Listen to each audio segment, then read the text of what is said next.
Imagine sitting in the cockpit of a state-of-the-art airliner, 38,000 feet above the Atlantic Ocean. Your hands rest near the controls, but they're not actually touching them. The aircraft is flying itself, managing speed, altitude, navigation, weather avoidance, even communicating with air traffic control. You're not flying the plane, you're watching it fly itself. This sounds relaxing, doesn't it? Easier than manual flying, less demanding, less stressful. It's exactly the opposite. Welcome to the paradox of autonomous aviation, where pilots face their biggest mental challenge yet, and it's not what anyone expected. As aircraft transition from manual control to autonomous systems, pilots aren't experiencing reduced workload. They're experiencing a profound neurological shift that redefines what it means to be a pilot. The traditional role, hands-on control, physical manipulation of controls, direct feedback through stick forces and control inputs, is vanishing. Replacing it is something far more cognitively demanding: constant monitoring of complex systems, vigilance for anomalies that may never occur, readiness to intervene in situations you're not actively controlling, and management of unprecedented volumes of data streaming from autonomous systems. The human brain evolved for action, not observation. We're optimized for doing, not watching. When we transition from active control to passive monitoring, our attention degrades, our situational awareness erodes, and paradoxically, our cognitive load increases even as our physical activity decreases. This isn't theoretical concern. This is the current reality facing pilots transitioning to highly automated aircraft, and it's the future challenge as aviation moves toward even greater autonomy.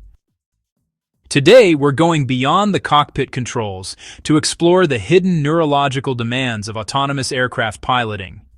We're examining how human attention, decision-making, and stress responses transform when pilots become monitors rather than manipulators. We're investigating how human-machine interfaces must evolve to support this new role. And we're asking the critical question: how do we train human brains for a task fundamentally misaligned with how those brains naturally function? The future of flight depends on understanding this crucial shift. Let's explore the fascinating and complex neurological world of the autonomous cockpit. To understand where we're going, we need to appreciate where we've been. The pilot's role has been evolving since the earliest days of aviation, and each technological shift has changed the cognitive and neurological demands on pilots. In the earliest days of flight, pilots were purely manual operators. Every moment required active control: stick, rudder, throttle. Attention was fully engaged in the physical task of keeping the aircraft flying. Navigation was visual, following landmarks, railways, coastlines. Communication was non-existent or rudimentary. The cognitive demands were significant but of a specific type: psychomotor skill, spatial orientation, multitasking of multiple control inputs, and sustained physical effort. Pilots were athletes as much as technicians. The introduction of autopilot in the 1930s represented the first shift toward automation. Simple autopilots could hold heading and altitude, allowing pilots to reduce continuous manual control. But these systems were limited. They couldn't navigate, couldn't adapt to changing conditions, and required constant monitoring and frequent intervention. Cognitively, this introduced the first monitoring demands. Pilots had to watch instruments to ensure the autopilot was performing correctly. But they remained deeply engaged because intervention was frequent, and manual flying was still the dominant mode. The jet age and increasingly sophisticated avionics through the 1960s-1980s brought more automation. Auto-throttle systems managing engine power, flight management systems computing navigation, and increasingly capable autopilots handling takeoff, cruise, and even landing under certain conditions. Pilots transitioned from constant manual control to management of automated systems. The famous phrase, "children of the magenta line," emerged, describing pilots who followed flight management computer commands without deeply understanding the logic or maintaining strong manual flying skills. Cognitive demands shifted towards system management, understanding automation logic, programming flight management computers, and monitoring multiple automated systems simultaneously. The physical demands decreased, but mental workload evolved rather than decreased. Modern aircraft like the Airbus A350, Boeing 787, and emerging platforms represent another leap.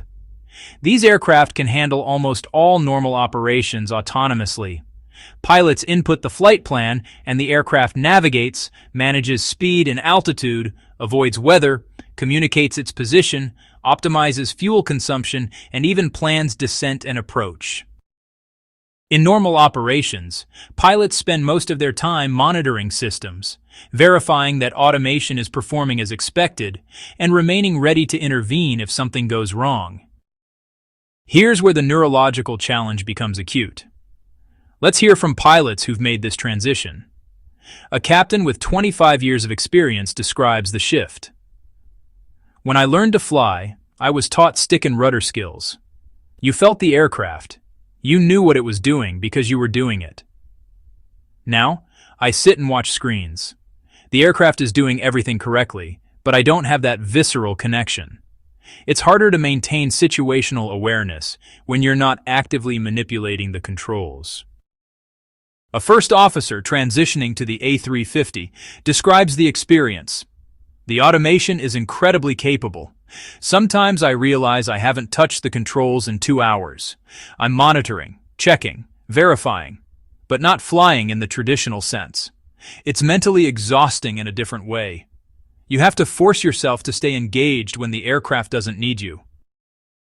A training captain explains, "We're seeing a generation of pilots who've never experienced extensive manual flying in transport category aircraft.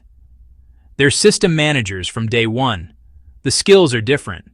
When something goes wrong and they have to manually fly the aircraft, some struggle because they haven't developed those fundamental skills through constant practice."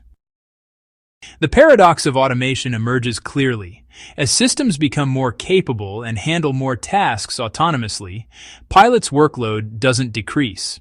It transforms into something neurologically more challenging. Active control engages multiple brain systems simultaneously.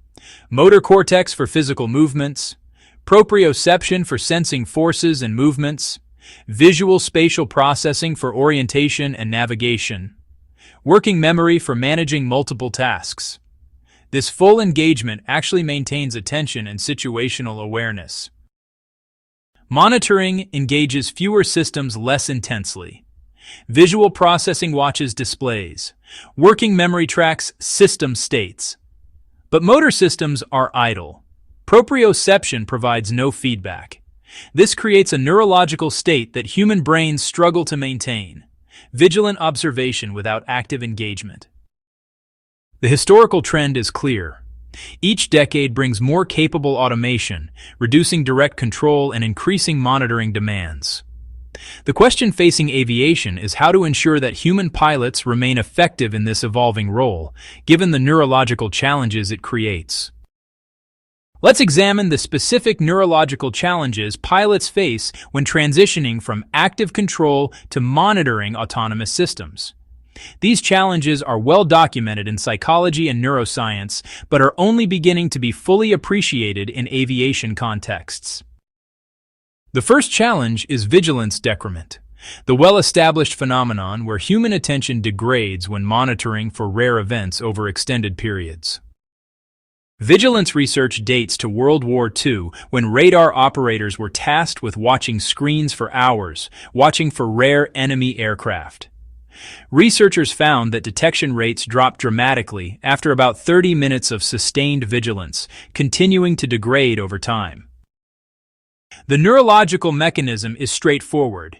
Human attention evolved for dynamic environments where threats and opportunities appear frequently. Our brains are optimized for scanning, detecting novelty, and responding to change. Sustained focus on unchanging or slowly changing stimuli goes against our neurological grain.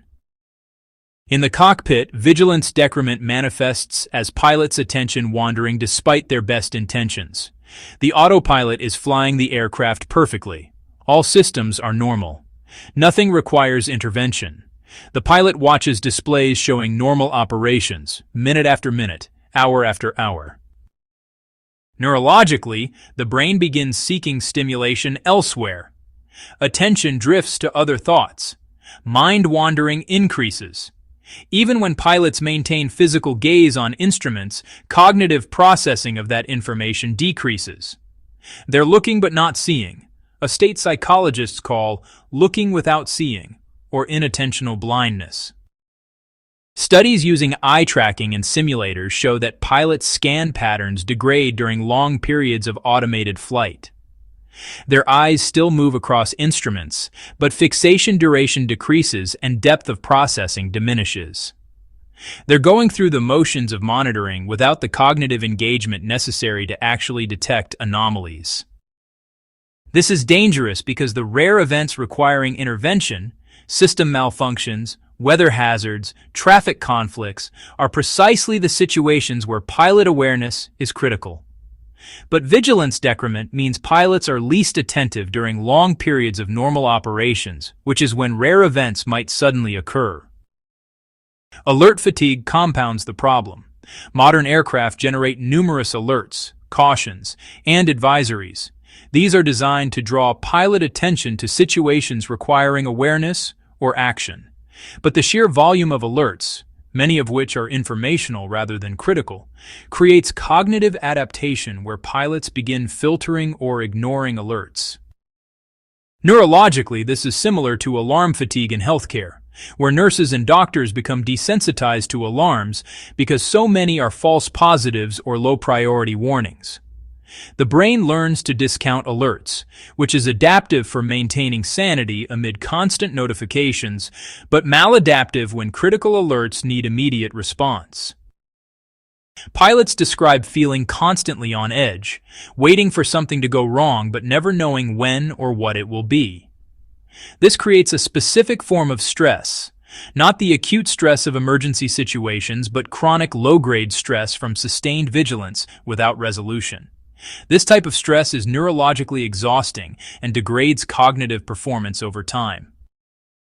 The data streams from modern autonomous systems present another cognitive challenge.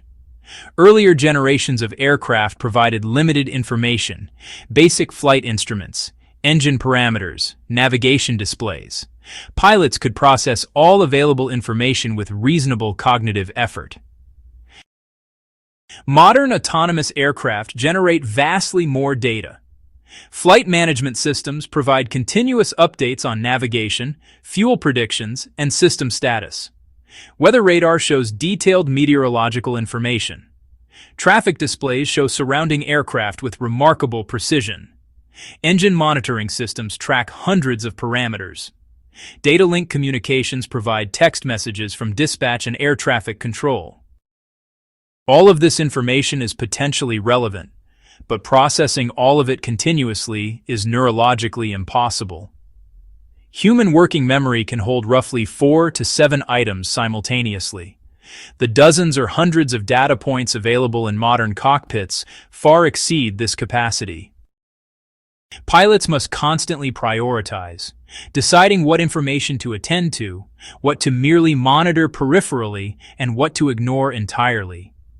This prioritization itself is cognitively demanding and error-prone. Important information might be missed while attention focuses elsewhere. Critical changes might occur in unattended data streams. The neurological problem is information overload. The brain's attentional resources are finite. When presented with more information than can be processed, performance degrades in predictable ways. Increased error rates, slower response times, higher stress levels, and eventual cognitive exhaustion. Aircraft designers attempt to address this through prioritization in display design, showing critical information prominently while suppressing less important data. But determining what's critical in advance is challenging because relevance changes dynamically based on flight phase, conditions, and emerging situations. The monitoring workload paradox emerges. Pilots have less to actively do, but more to cognitively process. Physical workload decreases while mental workload increases. This inversion runs counter to intuition and creates challenges for pilot training, cockpit design, and operational procedures.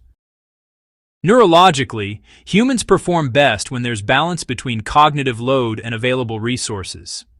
Too little load creates boredom and vigilance decrement. Too much load creates overload and performance collapse. Autonomous aircraft risk pushing pilots toward both extremes simultaneously, long periods of understimulation punctuated by sudden moments of overwhelming demand when intervention is required. Managing this neurological challenge is perhaps the central problem facing the future of piloted autonomous aircraft. If the pilot's role is fundamentally changing from active controller to system monitor, what skills become most important? How does training need to evolve to prepare pilots for this neurological shift? Traditional pilot training emphasizes stick and rudder skills, physical manipulation of controls to achieve desired aircraft performance. Thousands of hours are spent developing precise control touch, smooth coordination of multiple inputs, and intuitive understanding of aircraft response to control movements. These skills remain valuable for abnormal situations requiring manual flight. But in normal operations with highly autonomous aircraft, they're rarely used. A pilot might fly an entire career with autonomous aircraft and spend less than 1% of flight time in manual control modes. The new cognitive demands center on different skill sets. Problem solving becomes more important than control manipulation. When automation behaves unexpectedly or fails, pilots must diagnose what's wrong, understand why the system is behaving as it is, and determine the appropriate response. This is fundamentally different from traditional flying skills. It's more like debugging complex software than physically flying an aircraft. It requires understanding system architecture, logic, failure modes, and interactions between systems, knowledge that's conceptual and abstract rather than physical and intuitive. System management skills become paramount. Pilots must understand how to configure automation for different situations, how to interpret what automation is doing and why, how to detect when automation is not behaving as expected, and how to transition between different levels of automation smoothly. These are cognitive skills involving working memory, pattern recognition, logical reasoning, and metacognition, thinking about thinking. They're trainable, but they require different approaches than traditional hands-on flying instruction. Human-machine teaming represents another critical skill set. Autonomous aircraft aren't simply tools that pilots control, they're partners that pilots work alongside. Understanding this partnership requires specific cognitive capabilities. Trust calibration is essential. Pilots must develop appropriate trust in autonomous systems, neither undertrusting, which leads to excessive intervention and defeats automation benefits, nor overtrusting, which leads to complacency and failure to monitor effectively. Calibrating trust requires understanding system capabilities and limitations, knowing what situations the automation handles well and what situations might challenge it. Recognizing early indicators that automation is struggling before failure becomes obvious. This is neurologically complex because human trust is partly rational, based on observed reliability, and partly emotional, influenced by confidence, comfort, and cognitive biases. Managing trust requires both intellectual understanding and emotional regulation. Anticipation of AI decisions becomes important. In traditional flying, pilots controlled aircraft actions directly.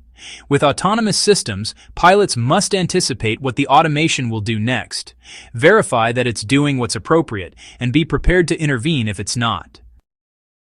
This requires developing a mental model of how automation thinks, understanding the logic, priorities, and decision-making processes embedded in flight management systems and autonomous controls. Pilots must essentially learn to think like the automation to predict and verify its behavior. Scenario planning becomes a critical cognitive skill. Since pilots spend less time actively controlling and more time monitoring, they must mentally prepare for potential situations requiring intervention. This means constantly running mental simulations. What if an engine fails right now? What if we get unexpected wind shear on approach? What if the autopilot disconnects unexpectedly? This mental rehearsal maintains a level of preparedness that pure monitoring doesn't provide. It keeps cognitive systems engaged and ready to transition to active control if needed. But it's also cognitively taxing, running continuous background simulations while simultaneously monitoring current operations. Metacognitive skills, awareness of one's own cognitive state, become more important. Pilots must recognize when their attention is degrading, when vigilance decrement is occurring, when they're experiencing cognitive overload, and when stress or fatigue is impairing their judgment. This self-awareness allows corrective action, deliberately refocusing attention, shifting cognitive strategies, calling for assistance, or implementing fatigue countermeasures. But metacognition is a higher-order cognitive skill that requires training and practice to develop. The skill set redefinition is profound. We're moving from pilots as athletes, requiring physical skills, coordination, and intuitive feel, to pilots as system managers and cognitive operators, requiring abstract reasoning, sustained vigilance, and metacognitive awareness. Both skill sets are valuable. The challenge is balancing training priorities when time and resources are limited. Overemphasizing traditional manual flying skills leaves pilots unprepared for the cognitive demands of monitoring autonomous systems. Overemphasizing system management risks degrading manual flying skills that become critical during failures. Finding the right balance and recognizing that the balance shifts as automation capabilities increase is an ongoing challenge for airlines, training organizations, and regulators. Let's examine how stress, attention, and decision-making processes transform in the autonomous cockpit, and why these neurological changes create both challenges and opportunities. The traditional pilot stress response is well understood. During emergencies or high workload situations, pilots experience acute stress, the fight-or-flight response. Neurologically, this involves activation of the sympathetic nervous system, release of adrenaline and cortisol, increased heart rate and blood pressure, and sharpened focus on immediate threats. This acute stress response enhances certain capabilities. Faster reaction times, increased physical strength, intense focus, while impairing others, reduced peripheral awareness, degraded complex reasoning, narrowed attention. For short-duration emergencies requiring immediate physical action, this response is adaptive. Chronic monitoring stress is neurologically different and potentially more problematic. Pilots monitoring autonomous systems experience sustained low-grade stress from constant vigilance requirements, uncertainty about when intervention might be needed, responsibility for outcomes they're not directly controlling, and cognitive demand of processing continuous information streams. This chronic stress doesn't produce the same dramatic physiological response as acute stress. Heart rate might be only slightly elevated. Physical symptoms are subtle, but neurologically, chronic stress is more damaging over time. Sustained cortisol elevation from chronic stress impairs hippocampal function, affecting memory formation and recall. It degrades prefrontal cortex function, impairing executive functions like planning, reasoning, and impulse control. It increases amygdala reactivity, amplifying emotional responses and reducing rational decision-making. Pilots describe this as mental exhaustion without physical fatigue. After a long-haul flight where automation handled most operations, they feel cognitively drained despite having performed minimal physical activity. This is neurological fatigue from sustained cognitive load and chronic stress. The monitor's dilemma creates specific decision-making challenges. When should pilots intervene in autonomous operations? When should they trust the automation? Intervening too early or unnecessarily defeats the purpose of automation, creates additional workload, and potentially introduces errors. But intervening too late might allow a developing problem to become a crisis. This decision point, to intervene or not, creates cognitive stress. Pilots must constantly evaluate: is the automation performing correctly? Is the situation developing as expected? Is intervention necessary? Am I hesitating too long?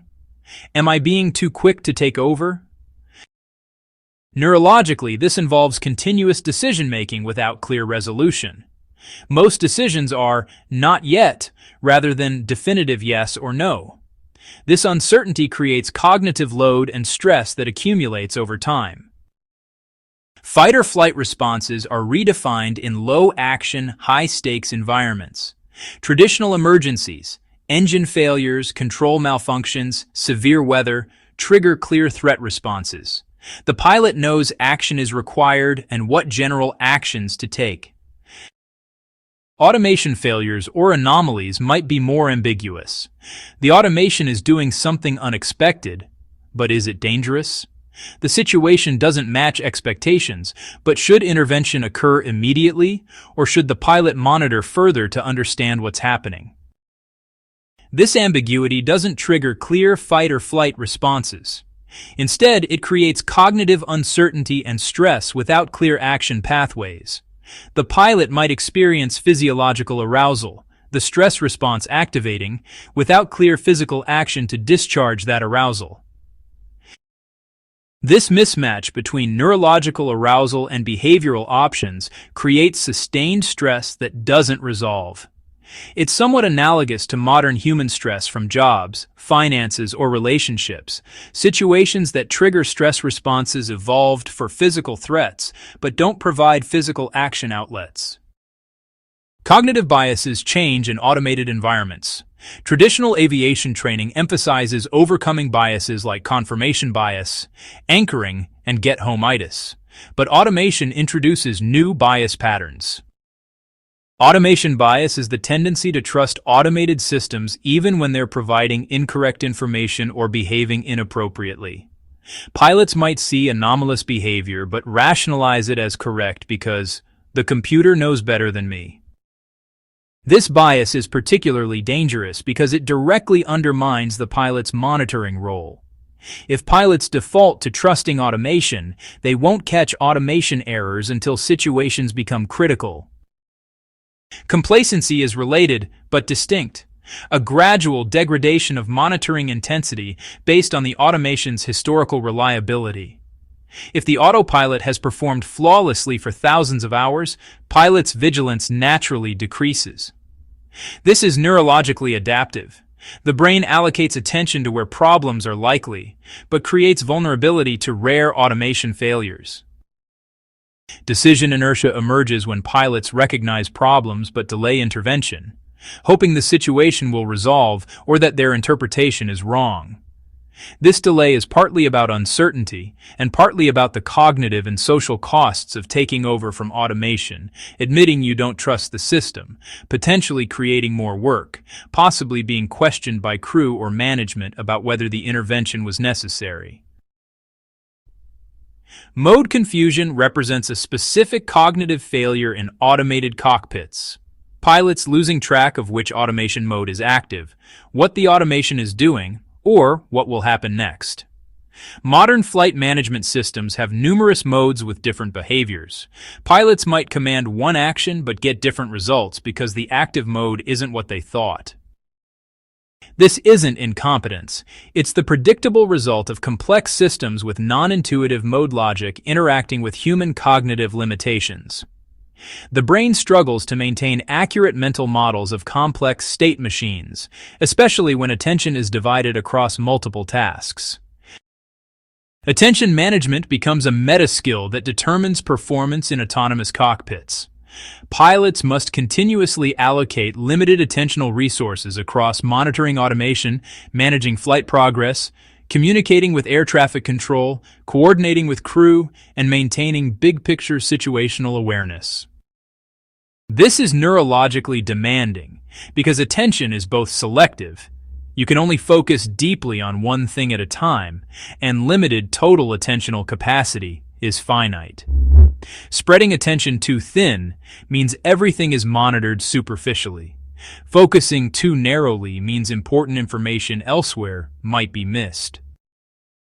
Experienced pilots develop attention management strategies, systematic scan patterns, prioritization heuristics, and periodic big-picture situation assessments. But these strategies must be learned and practiced. They don't come naturally because our brains aren't optimized for this type of multifaceted monitoring task. The neurological demands of decision-making, stress management, and attention allocation in autonomous cockpits are profound and fundamentally different from traditional flying.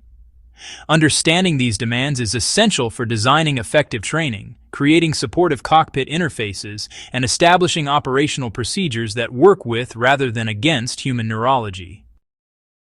If the cognitive and neurological demands of piloting autonomous aircraft are so different from traditional flying, how must pilot training evolve? What approaches can prepare pilots for this transformed role? Neurological retraining represents the foundation.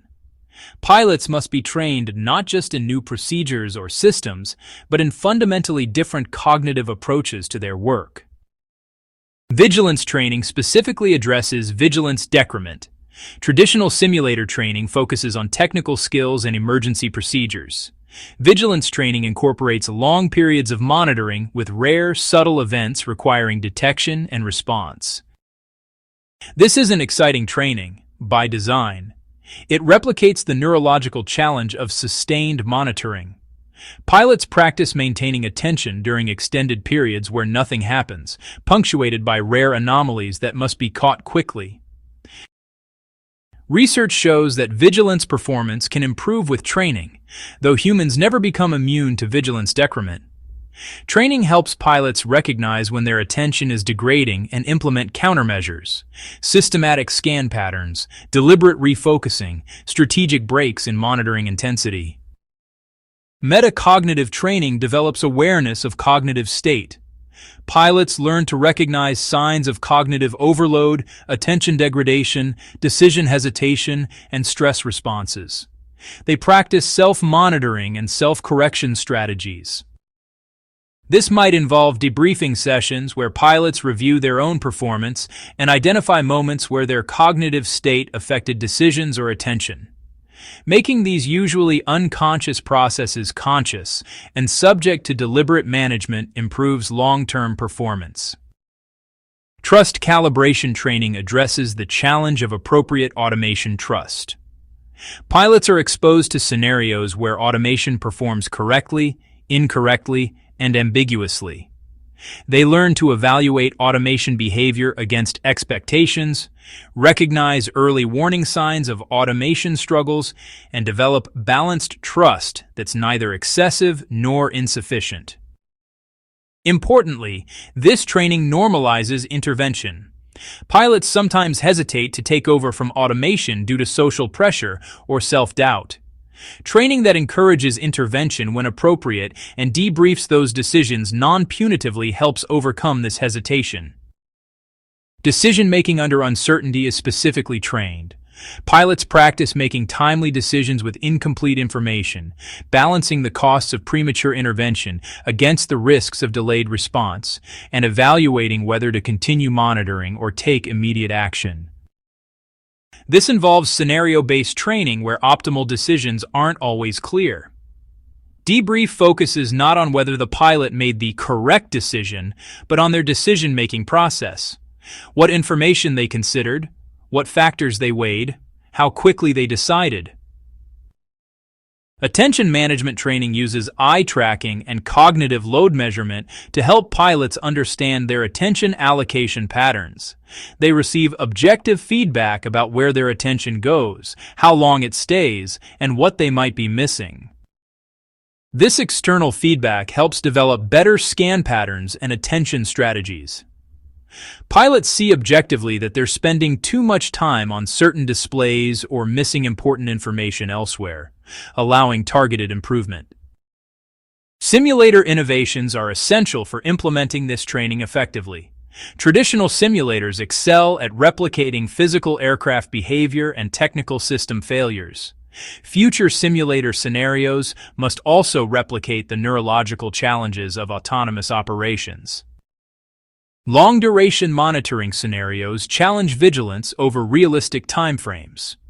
Rather than 30-minute simulator sessions packed with action, training includes multi-hour scenarios where most of the time is normal operations with rare, subtle anomalies.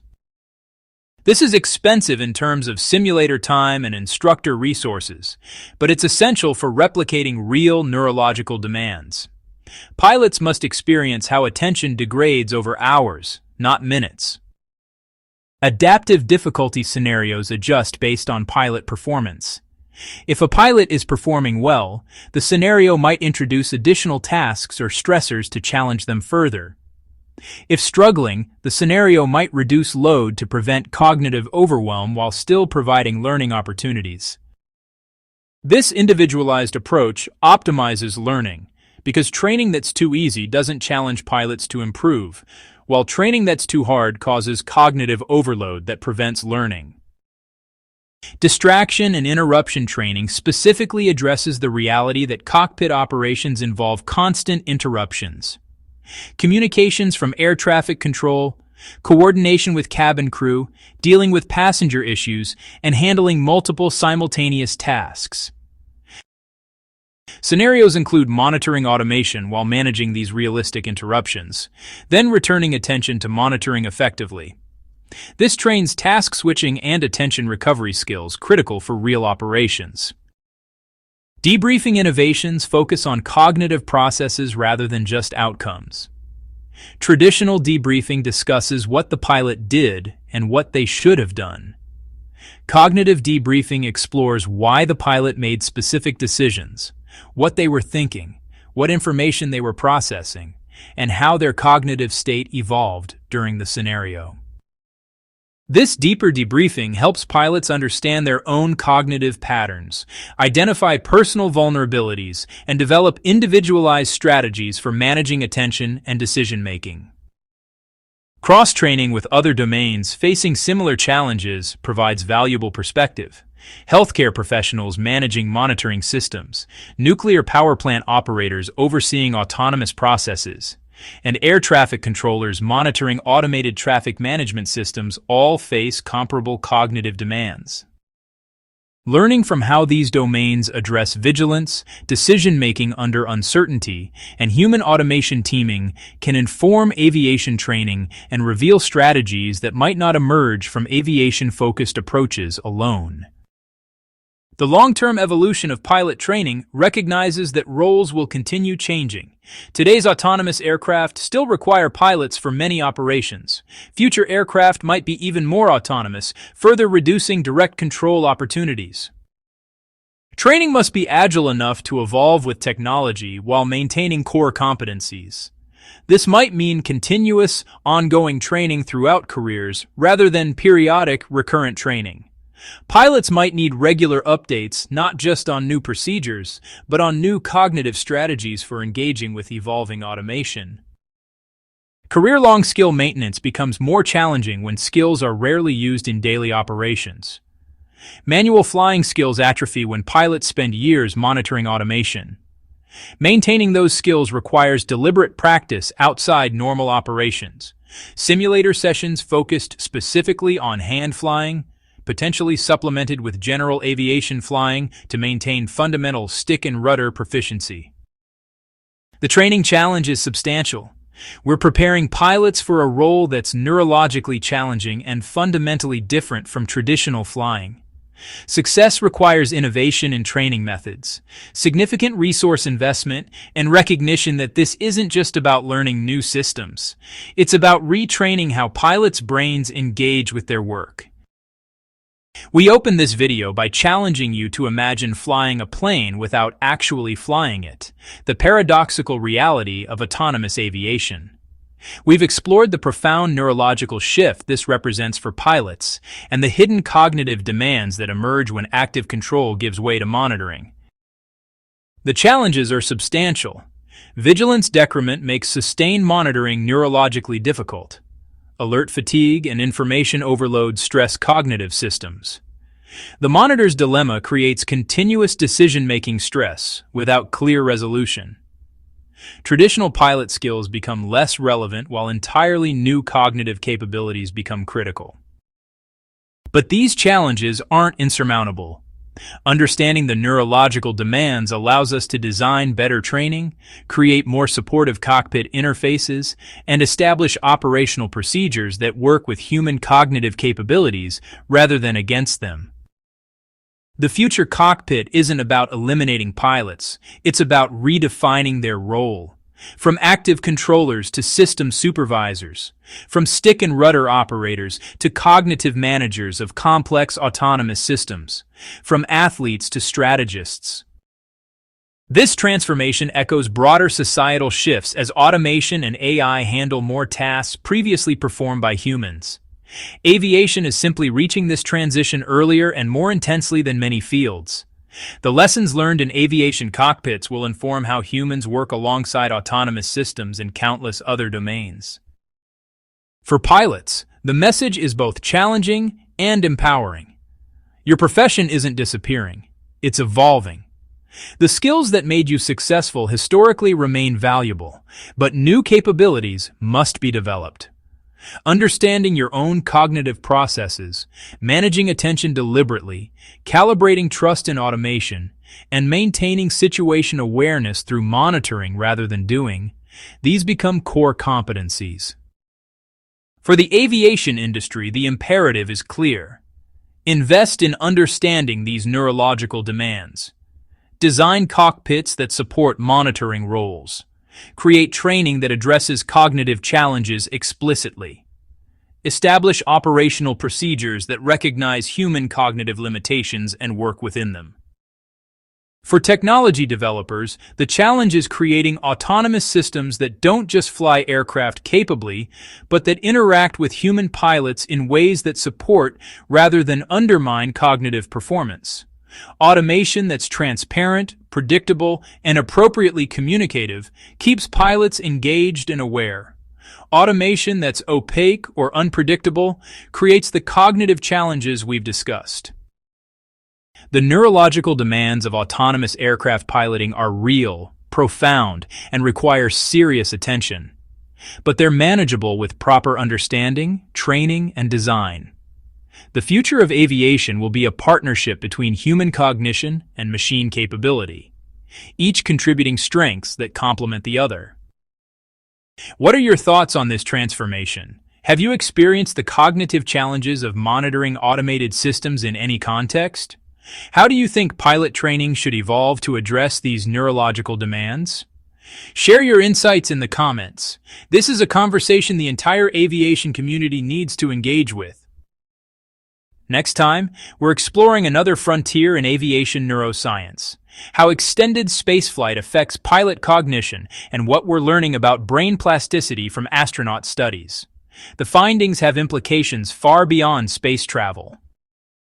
Until then, remember, the future of flight isn't about machines replacing humans. It's about understanding how human brains and machine intelligence can work together effectively, leveraging the unique strengths of each. The cockpit is changing, but the pilot, thoughtfully trained, properly supported, and deeply engaged, remains as essential as ever, just in ways we're only beginning to fully understand.